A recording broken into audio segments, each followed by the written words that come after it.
I think it's because it is the peak of football. Everyone aspires to be. It's where the most eyes are on it. And the eyes of the world are on a World Cup. So it means the kits and the memories stand out globally.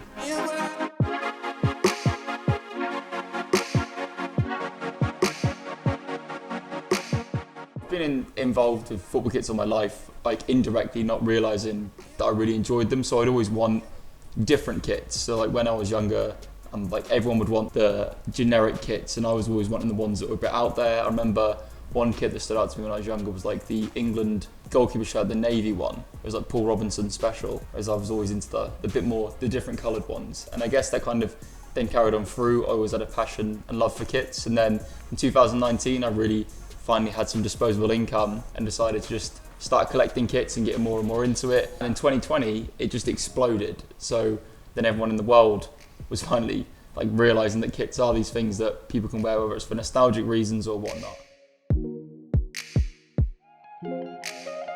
I've always made content online, but it was kind of like I was scared to fuse the kit content and like my other content together because I was worried that there wasn't really interest in it.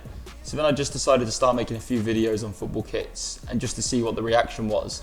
And I very quickly realised that people love just kits because there's so many different football kits. And I guess the beauty of it as well is that there's always more kits, whether they're good or they're bad. And people want to hear different people's opinions on them. So I guess it was kind of like realising that I could do that and then realising that there was enough views and enough interest in them, like across YouTube, Instagram, Twitter, to then make a career into creating content surrounded by kits. It's weird because the kit community is so massive that there's people in it who don't know they're in it, because football's like this global game. It's the biggest sport in the world and it encapsulates everyone. But like the die-hard kit collecting community are the people that collect classic shirts and stuff. I think most of them have been warmly accepting of what I do. I think they love seeing someone else talk to it, and I guess like it's getting younger collectors involved as well and younger eyes on the scene and realising that it can be something that isn't considered uncool to collect football shirts or have different shirts. There was some negativity. Kind of the negativity comes from like the fact that I'm making money from a hobby, and like whereas other people will like directly put their money into the hobbies.